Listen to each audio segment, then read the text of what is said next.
Dr Campbell Price, good to have you back on the show. Hi, Dan Snow. Nice to be back. It's nice to be in a little studio with you. This is fun. Are we talking today? So Rameses the Great. Let's play the silly pub game first. Is he the greatest of the Egyptian pharaohs? And how do we define that?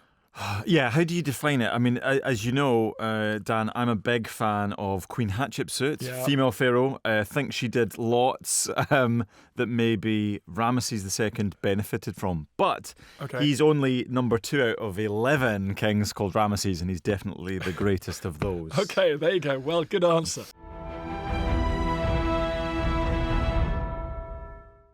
So, interesting point, though, about Hatshepsut, because she's in the 18th dynasty. Mm-hmm. So where are we? 1300 BC? Yeah, the late 1200s BC. So you're talking 250 years after Hatshepsut. Oh, okay. But she and her stepson and others have left a really powerful legacy. Yes, basically they've pushed the sphere of influence. I won't say the Egyptian Empire because that's an anachronism to talk about an empire for pharaonic Egypt, but they have established that set of international relations that Ramesses can use to push his own agenda. So this is all New Kingdom Egypt, and we should just kind of clarify, because we're saying, it's a few hundred years. The British Empire lasted about 250 years, right? So the New Kingdom is a remarkable period of stability. No doubt you'll tell me there were moments and revolutions and the odd sacking here and there, but you're talking about hundreds of years of pretty continuous, stable pharaonic rule of the Nile Valley, the area around it. I mean, that's a huge achievement, right? Yeah. I mean, relatively stable by the ancient Egyptians' own accounts, the official accounts. But you're right. I mean, the New Kingdom starts maybe 1550 and ends about 1050. So you're talking about 500 years of pretty ambitious. It's pretty ambitious statecraft. Yeah, and there is no state on Earth at the moment. Okay, listeners, there's no state on Earth at the moment which has enjoyed a continuous kind of constitutional existence for 500 years at the moment, for example, in our world. I think it's fair to say. Yes, that's fair to say, yeah. So the New Kingdom is pretty astonishing. He's coming in, what, 300-400 years into that story, is he? Okay. Yes. So, the late 1200s BCE. So already the ancient Egyptian state, if we want to call it that, is well over almost 2,000 years crazy. old. Going all the way back to the beginning. That's crazy. Yeah. So, it's mad. And his dad, was he inherited or? Yes, so his granddad, Ramesses I, is a non-royal person brought into. Right. He has the role of Pharaoh thrust upon him by a military colleague called Horemheb, who doesn't have children. Who's Tutankhamun's general. Yes, exactly. Because things get a bit loose. Tutankhamun, Horemheb, they're casting about for pharaohs from outside the royal family. Okay. Yeah. And that's a fairly restricted amount of time. So for Ramesses the boy, he would have a memory of the Amarna period, this real upheaval of Tutankhamun's father doing weird things. He wouldn't have lived through it, but he would People would have talked about it, I'm sure, yeah. Okay, and then there's a couple of quite quick pharaohs. Mm-hmm. Ramesses comes, new dynasty, but a reasonable continuation. It's not a sort of upheaval in a new dynasty. No, I think that as far as the sources allow us to say, it seems quite smooth. So you have Ramesses I, who doesn't last long, a couple of years. Seti I. Well, we're not quite sure exactly how long he. Has he got an amazing tomb in the Valley of Kings? He does have. Seti I is the crazy Seti tomb. Beautiful, big, beautifully decorated. Yeah. I think of all the kings we know of from the New Kingdom, Seti I probably has the best taste. And it's funny because his son Ramesses II pretty quickly sheds that that taste and does things a bit more slapdash. So Ramesses is one of these kings who has grown up in a successful powerful, enduring political system? He doesn't feel he's looking over his shoulder. He's not worried about the dynasty. He feels he's born to it. He's born to the purple. He's born to the purple in a sense, yes, because his grandfather had that role. But maybe Ramesses II was alive in a time before his grandfather had been appointed. And it's interesting, those kings, Seti I in particular, are at pains to stress that they are legitimate, acceptable inheritors of this great pharaonic history. So it's no coincidence that our three most significant kings lists come from the time of Seti I and Ramesses II. So that's hey everyone, these are the list of kings stretching back to ancient times. And here I am, worshipping them. Absolutely on it. And there's a wonderful fun fact, Dan, in the temple of Seti I at Abydos, this beautiful, beautiful temple in the north of southern Egypt. You have this corridor completely decorated, 6-7 meters long with royal names. And it shows Seti I and his son, the crown prince, Ramesses, worshipping the names as if reading the names out. And the location of the corridor is between the abattoir of the temple and the centre of the cult activity. So all the, beef dinners that had to be brought to the statues of the gods had to pass by the names of the ancestors. So it's almost like guaranteeing they will be given a supply of offerings. Right. And that is a lovely little insight into the way ancient Egyptian architecture and art works, but it says something about this was the way Seti I and Ramesses II chose to decorate their mansions of millions of years. They wanted to pay full, homage to the great kings of the past. And place themselves within that list. Yes, exactly. Yeah, they're part of the list. Interesting. Ramesses, we have him down, don't we, as sort of a classic great man of history, really. Quite violent, quite violent. Like building. What do we know about him? Much less than we would like to. Okay. He tells us a lot about one particular military endeavour, the Battle of Kadesh. Yes. So I listened to an In Our Time about Kadesh the other day. Oh, okay. And I came away thinking, we don't know if it's a battle, we don't know who won, we don't know who lost, we don't know if it happened. I'm like, it's one of those ones, isn't it? It's tricky. Yeah. You even get the same with Hatshepsut. She sends this expedition off to Punt, but we know there are earlier kings who have records on the temple walls of expeditions to Punt. So to what extent is that a historical reality? And to what extent is it just something to please the gods? Oh, God. Okay. So it could be fake news in that sense. So the account Ramesses gives of himself standing alone essentially in the battlefield because his other soldiers have deserted him is in some ways, for a god king, quite human. And so it's plausible. Okay. It seems like a plausible story. I'm also not sure that boasting about how all of your own men abandoned you and ran away is quite the flex you think it is. No. Could be shitting yourself in the foot there because that's eternal.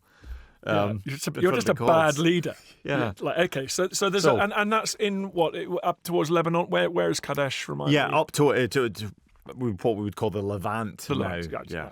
So Israel, Palestine, Lebanon. Okay, Syria. And so there's military expeditions going on.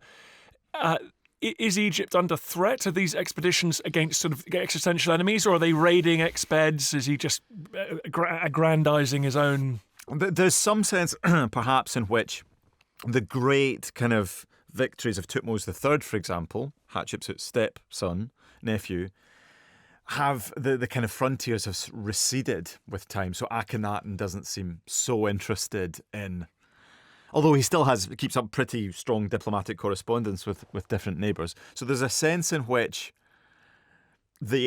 I hate to call it the empire, but the sphere of Egyptian influence has shrunk. Okay. And so Ramesses has to re-establish it. I don't think it's a direct threat to Egypt itself. It's Egypt's vassal states that are threatened. Yeah. So Egypt has to make a bit of a noise to reassert its importance. What about wives? I mean, he rules for a very long time, right? 66 years, which is very long in the ancient world. Yeah. Well, it's long any time, frankly. And he has many, many wives, or many productive partners, or how do you call them? Many productive partners. He has, it depends how you count them, but he has around 100 children, about 50 princes and 50 princesses. And in some ways it's sad, he outlives 12, at least 12 of his sons. So he's only succeeded by his 13th son, lucky for some, a guy called Meneptah, who comes to the throne pretty old, maybe in his 60s or even 70s. And it's a little bit of a Charles III situation where you have to make your mark in history after a long-lived parent. And I think Ramesses III was being worshipped already as a god, as a full-blown god. And if you reach your 90s in the ancient world and you see your children, your wives, your grandchildren dying around you, that's not very pleasant. No. And maybe to some extent, the court, such as it was, the people who surrounded him in the palace, maybe thought, gosh, this guy's never going to die. Maybe he is really a god. Oh, interesting. Yeah. He gets called that. He gets called Ramesses Pa Necha, Ramesses the god. Yeah, but guys, we say that about everyone, but maybe this guy really is a god. Really? Yeah. It's like poor Louis XIV buried his son, grandson, great-grandson, so I imagine, and similarly difficult for his successors. So we've got, and amongst those wives, Nefertari, you everywhere you go in Egypt, you see her name. What's going on there? I think this largely arises from the confusion with the name Nefertiti, who was the wife, of course, of Akhenaten. Oh, People get confused. So Nefertari is the lady who Ramesses builds a temple, a kind of his and hers temple set up at Abu Simbel. So right in the south of Egypt, south of Aswan. Oh, I've never been there. I'd love to go. That is worth a visit. Oh. Just on the shores of Lake Nasser. So you have the big, famous, looks like an Iron Maiden album cover, frontage of Ramesses in the rocks, 4 statues of him.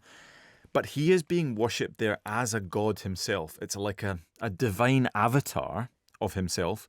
He bases his kind of PR program a little bit on Amenhotep III. So he uses him as a role model for sure. But then he takes along Nefertari as the wife goddess. And this is something that seems to again hark back to Amenhotep III and Queen T, the grandparents of Tutankhamun. And you do get the sense that he's genuinely in love with Nefertari, and the other women are maybe he's less fond of. Secondary. Because he marries, of course, diplomatic brides from foreign kings. And it's said, of course, no daughter of a king of Egypt will marry a foreign prince. But as part of a peace treaty, the Pharaoh will marry any foreign princess. So you can bring them in, but you can't export. No. Okay. And so building-wise, Abu Simbel famous. Mm-hmm. Ramesseum, his mansion of millions of years. That's what he called his mansion of million years. Because his spirit will live there. He'll go on being worshipped there. And that's true of most kings of the New Kingdom. To be fair, Ramesses was just following in a tradition. And it's funny that a later king, Ramesses III, builds an almost total carbon copy of the Ramesseum, which itself, you've been, haven't you, to West Bank Thebes. It's not well preserved, but we know of the decoration scheme because of the later king making such a close copy. I mean, even the later king names his children after the names of the children of Ramesses II. So Ramesses II leaves it. We're not the only ones fascinated with him. I mean, his legacy was hugely powerful in the years following his death. Yeah. So later kings name themselves after him. He's worshipped as a god. There's a whole priesthood operating into the Ptolemaic period. Really? So 1,000 years after his death. That's pretty impressive. Which is pretty impressive. It's not a million, but it's not a million. But he's on the way. It's on the way. In modern times, his reception, whether it's Yul Brynner in the Ten Commandments, or Percy Shelley writing Ozymandias, that is based on a colossal sculpture of Ramesses II. And it's interesting, King of Kings is actually a divine title of Ramesses II. Heka in Hekau, ruler of rulers. Wow. So it's a funny historical echo of the greatness of Ramesses. What else do we know about him? He himself, we've got his body. Oh, yes, we do, don't we? We have the mummified body. And it's interesting, it was found in a cache of lots of royal personalities, kings, queens, high officials.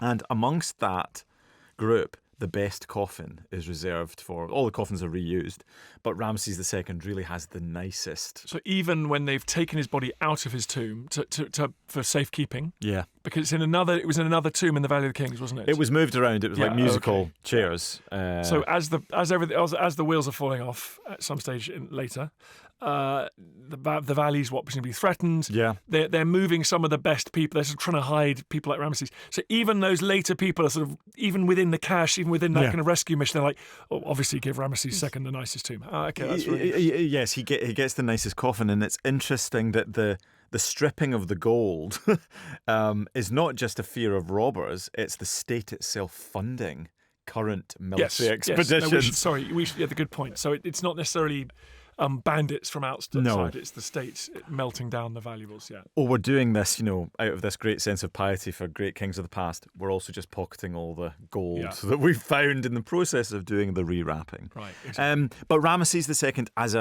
as a personality, of course, is closely associated with a Bible story about the Exodus. It was often thought that he was the Pharaoh of the Exodus.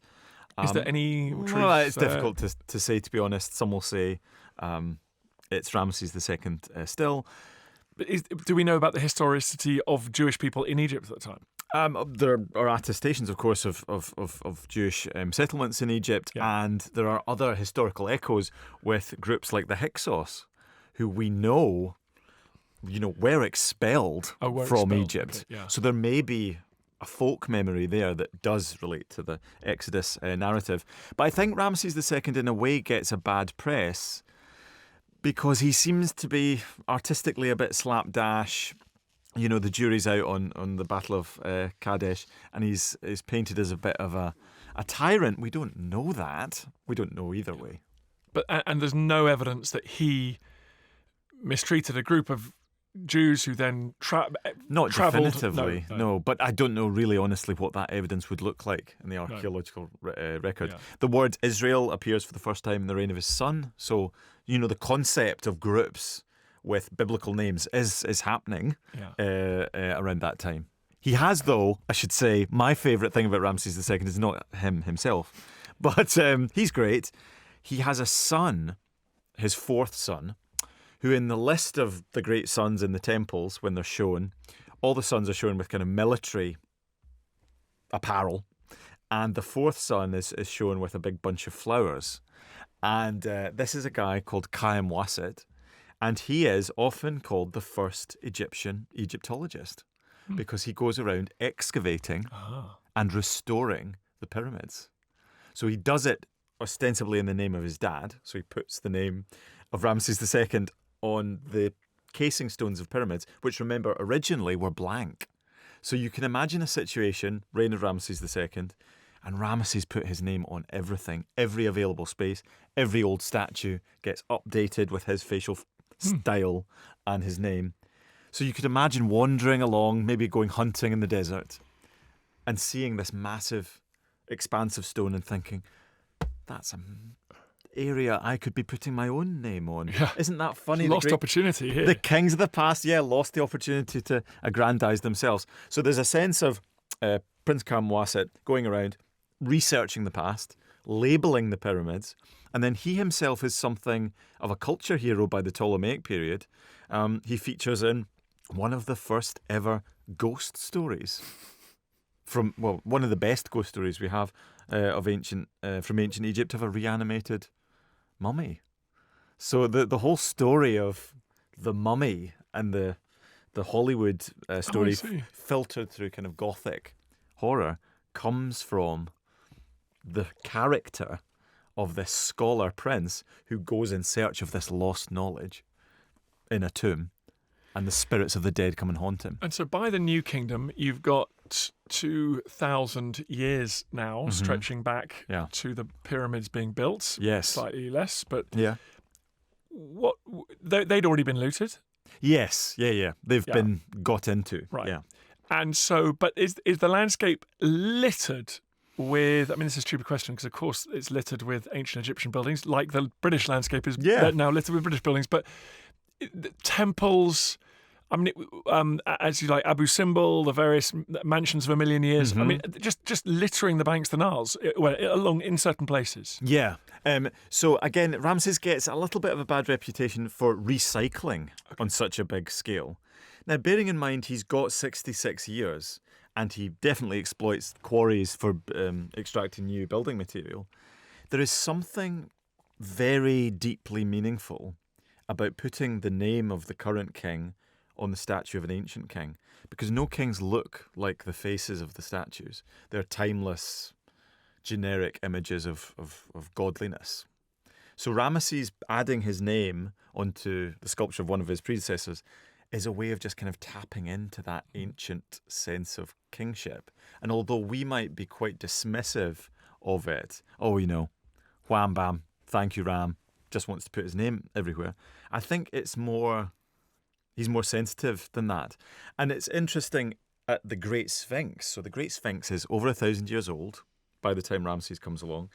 That is something like, and I hate to draw a spurious comparison, it's sort of like a Westminster Abbey.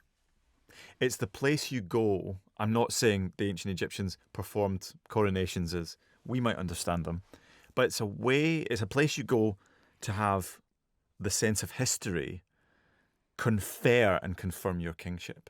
So between the paws of the Sphinx, Ramesses II, very early on when he takes the throne, sets up this little room of him worshipping the Sphinx.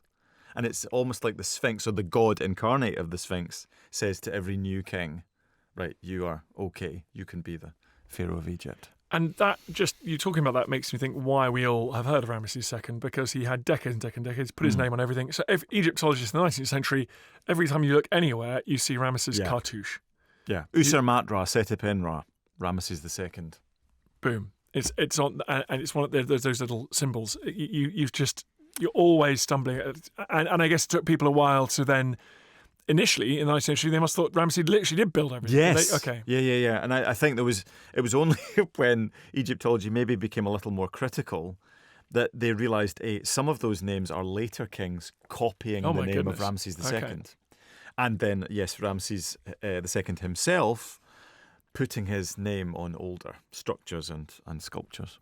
And so he is important instantly after his death as somebody to aspire, as a sort of reputation to aspire to and emulate.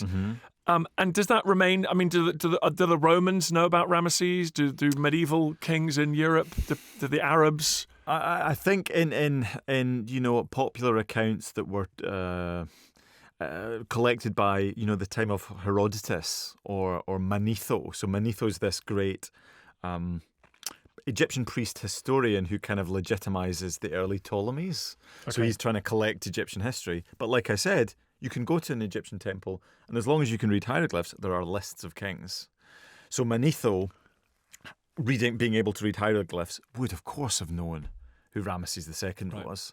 So there's one thing, there's the documentary evidence that's passed down, and of course that can be corrupted, and then there's the folk tales that talk about this great king who did battles up and down the land. And those endured? Those endured, yeah, for sure. Yeah.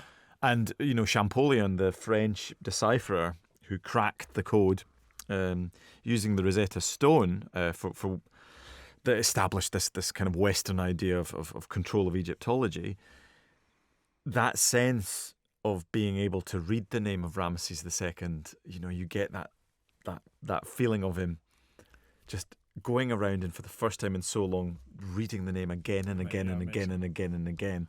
And so for him, he must have thought, gosh, this Ramesses Usar Matra Setipenra must have been really quite the big cheese. Grand fromage. Speaking of grand fromage, Ramesses would be absolutely livid now if he'd been knocked into second place of most famous pharaohs by the teenage wonder boy. Well, yes, because of the tomb found found 100 years ago, right? Yes, Tutankhamun is now the most famous. Yes, that's the more household name. Yeah. Sure. That's a question. Tutankhamun's tomb is relatively small, and I've often wondered. It seems, in the case of Tutankhamun, which is really the only intact tomb we have from the New Kingdom, that any clothing that touched his body was sacred and was kept. So his underwear was kept. Yeah. So you wonder, were there rooms 65 years. yeah, in the tomb of Ramesses II that was just his wardrobe? Well, and it's big enough, right? It's pretty big. Sadly, very badly damaged. Yeah. Not nearly as well preserved as his father's, Seti I. But you do wonder, there seems a sense maybe of superstition about, okay, we don't want to finish the tomb, because if it's finished, the king will die and we'll have to use it. So it kind of constantly gets expanded. So it's sizable. Right. Very sizable. And yet unfinished. It's strange. It's strange. It's for someone that rules for that long. Like, you'd thought you'd get your tomb sorted. I suspect his son starts working on the son's tomb as Ramesses gets on in years. I think that's what's happening, really. Okay. Campbell Price, thank you so much for coming on. My pleasure. Everyone should go to the Manchester Museum, shouldn't they? Absolutely. We're free. We've nearly had 1 million visitors, almost a year since reopening. It's a phenomenon, Yeah. Come on down. Definitely.